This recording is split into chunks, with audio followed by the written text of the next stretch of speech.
Shalom, perkenalkan nama saya Sumarino Vika Menao dengan NIM 23410182. Saya berasal dari Universitas Kristen Artawacana Kupang.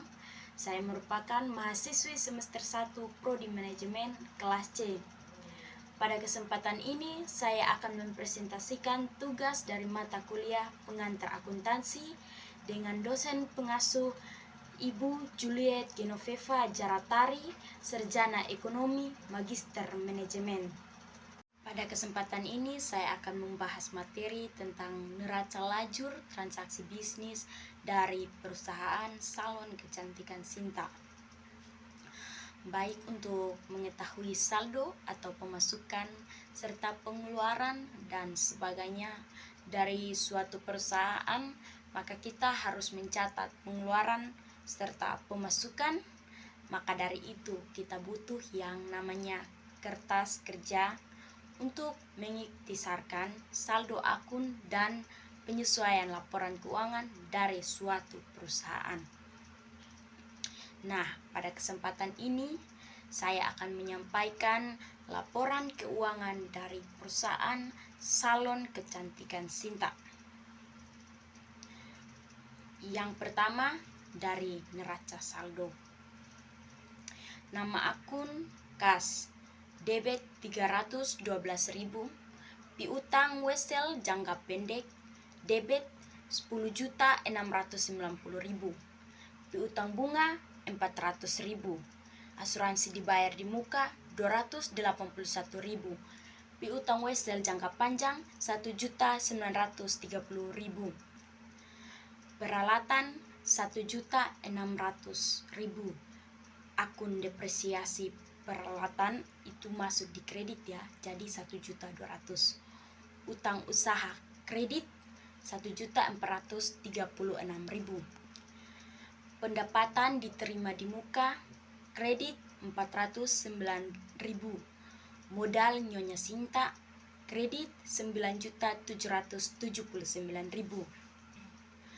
Prive Nyonya Sinta debit 5.900.000. Pendapatan jasa kredit 33.794.000. Pendapatan bunga kredit 191.000. Beban gaji debit 16.320.000. Beban perjalanan debit 1.220.000. Beban telepon debit 3.903. Beban komisi debit 3.150. Beban sewa debit 1 juta. Beban lain-lain 213.000. Jumlah 46.809.000. Nah, kita boleh lihat pada slide ini ya. Tahapan yang kedua yaitu jurnal penyesuaian. Setelah kita mengetahui hasil dari neraca saldo, kita akan memasukkannya pada jurnal penyesuaian. Jadi kita boleh lihat pada tabel jurnal penyesuaian.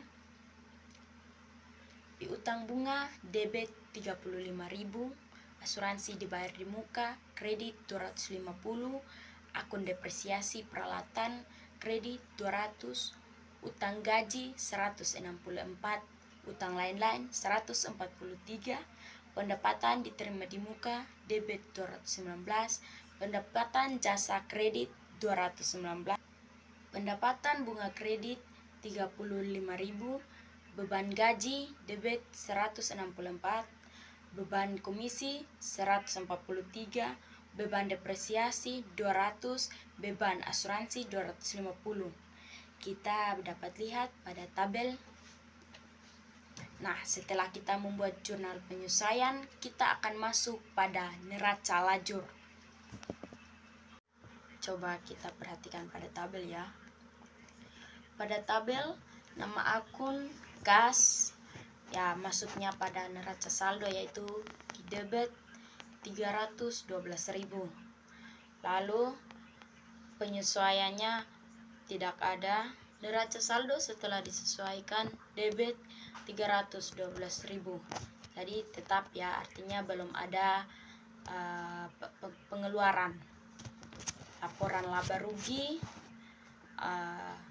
hingga ke neraca tetap 312.000. Piutang wesel jangka pendek. Neraca saldo debit 10.690.000. Penyesuaian tidak ada. Neraca saldo setelah disesuaikan 10.690.000. Ya, artinya belum ada pengeluaran, berarti neraca saldo setelah disesuaikan masih tetap ya. Jadi neracanya tetap 10.690.000. Piutang bunga 400.000 ya pada debit ya. Penyesuaian 35.000. Neraca saldo setelah disesuaikan 435.000. Nah, 435.000 ini kita dapat dari mana? Dari 400 tambah 35.000. Jadi 435.000. Nah, laporan laba ruginya tidak ada hingga ke neraca tetap 435.000. Ya. Asuransi dibayar di muka. Neraca saldo debit 281.000. Penyesuaian kredit 250.000. Neraca saldo setelah disesuaikan 31.000. Neraca saldo setelah disesuaikan 31.000. Neraca 31.000. Piutang wesel jangka panjang. Neraca saldo 1.930.000. Neraca saldo setelah disesuaikan 1.930.000. Neraca 1.930.000, artinya belum ada pengeluaran serta laba ruginya. Peralatan neraca saldo 1.600.000. Neraca saldo setelah disesuaikan 1.600.000. Neraca 1.600.000, artinya belum ada pengeluaran. Akun implementasi peralatan. Neraca saldo 1.200.000 yaitu pada kredit. Penyesuaian 200.000. Neraca saldo setelah disesuaikan 1.400.000. Ya, jadi 1.400.000 ini kita dapat dari mana? Dapat dari 1.200.000 ditambah dengan 200.000. Jadinya 1.400.000. Neraca 1.400.000. Utang usaha. Neraca saldo 1.436.000. Neraca saldo setelah disesuaikan 1.436.000. Hingga ke neraca 1.346.436.000. Utang gaji. Utang gaji yaitu masuknya ke penyesuaiannya. Jadi 164.000. Neraca saldo setelah disesuaikan 164.000. Neraca 164.000. Utang lain-lain. Penyesuaian 143.000. Neraca saldo setelah disesuaikan 143.000. Neraca 143.000. Pendapatan diterima di muka. Neraca saldo 409.000. Penyesuaian 219.000. Neraca saldo setelah disesuaikan 190.000. Ya, jadi 190.000 ini didapat dari mana? Didapat dari 409.000 kurang dengan 219.000, jadinya 190.000. Hingga ke neracanya 190.000. Modal Nyonya Sinta. Neraca saldo 9.779.000. Neraca saldo setelah disesuaikan 9.779.000 hingga ke neraca 9.779.000. Prive neraca saldo 5.900.000. Neraca saldo setelah disesuaikan 5.900.000. Neraca 5.900.000. Pendapatan jasa. Neraca saldo 33.794.000. penyesuaian 219.000. Neraca saldo setelah disesuaikan 34.013.000. Ya, jadi 34.013.000 ini kita dapat dari mana? Dapatnya dari 33.794.000 tambah dengan 219.000. Jadinya 34.013.000. Ya, jadi laporan laba ruginya 34.013.000. Beban gaji. Beban gaji neraca saldo 16.320.000. Penyesuaian 164.000. Neraca saldo setelah disesuaikan 16.484.000. Laporan laba rugi 16.164.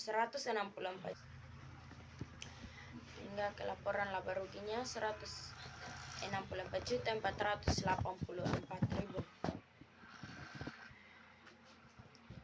Beban perjalanan 1.220.000. Neraca saldo setelah disesuaikan 1.110.000. Laporan laba rugi 1.110.000. Beban telepon. Neraca saldo 3.903.000. Neraca saldo setelah disesuaikan 3.903.000. Laporan laba rugi 3.903.000. Beban komisi. Neraca saldo 3.150.000. Penyesuaian 143.000. Neraca saldo setelah disesuaikan 3.293.000. Laporan laba rugi 3.293.000. Jadi 3.293.000 ini didapat dari mana? Dapat dari 3.150.000 ditambah dengan 143.000. Beban sewa. Neraca saldo 1 juta. Neraca saldo setelah disesuaikan 1 juta. Laporan laba rugi 1 juta. Beban depresiasi. Penyesuaian 200.000. Neraca saldo setelah disesuaikan 200.000. Laporan laba rugi 200.000. Setelah kita menyusun neraca lajur dan menemukan hasilnya, kita akan masuk pada laporan laba rugi. Ya, dapat kita lihat pada tabel yang ada pada slide, yaitu beban gaji 164.484.000. Beban perjalanan 1.110.000. Beban telepon 3.903.000. Beban komisi 3.293.000. Beban sewa 1 juta. Beban depresiasi 200.000. Beban asuransi 250.000. Dan beban lain-lainnya yaitu 213.000. Jadi total laba bersihnya itu yaitu 7.786.000. Ya, setelah kita mengetahui laporan laba rugi, kita masuk ke tahap yang berikut, yaitu laporan perubahan ekuitas perusahaan salon kecantikan Sinta pada 31 Oktober 2022. Modal 1 Oktober 9.779.000. Dikurangi laba bersih 7.786.000. Prive 5.900.000. Kenaikan modal 13.686.000. Ya, jadi 13.686.000 ini kita dapat dari mana? Yaitu kita dapat dari 7.786.000 ditambah dengan 5.900.000 ya. Kita dapat melihatnya pada tabel. Dan modal 31 Oktober itu minus 3.907.000. Ya, jadi minus 3.907.000 ini kita dapat dari mana? Kita dapat dari 9.779.000 dikurangi dengan 13.686.000. Setelah kita mengetahui laporan perubahan ekuitas, kita masuk ke tahap yang terakhir, yaitu neraca. Jadi kita boleh lihat pada tabel yang ada pada slide, yaitu neraca perusahaan salon kecantikan Sinta pada 31 Oktober 2022, yaitu aset 3.012.000, kewajiban dan ekuitas utang usaha 1.436.000, asuransi dibayar di muka 281.000, kewajiban dan ekuitas piutang bunga 400.000, peralatan 1.600.000, kewajiban dan ekuitas piutang wesel jangka pendek 10.650.000, akumulasi depresiasi peralatan 1.200.000, kewajiban dan ekuitas piutang wesel jangka panjang 1.930.000, modal Nyonya Sinta 9.779.000, utang gaji 164.000, utang lain-lain 143 juta. Jadi jumlah keseluruhan untuk asetnya adalah 13.172.000, sedangkan jumlah utang atau kewajiban dan ekuitas adalah 14.763.000. Ya, dari hasil akhir totalnya aset dan kewajiban dari perusahaan salon kecantikan Sinta ini, kita dapat menganalisis bahwa pada perusahaan salon kecantikan Sinta ini tidaklah sehat atau jumlah pengeluarannya lebih besar dari aset atau modal dari Nyonya Sinta, sehingga kita boleh nyatakan bahwa perusahaan salon kecantikan Sinta ini tidaklah sehat. Ya, demikian presentasi saya. Apabila ada kesalahan dalam tutur kata, saya ucapkan permohonan maaf. Demikian presentasi dari saya. Terima kasih. Salam.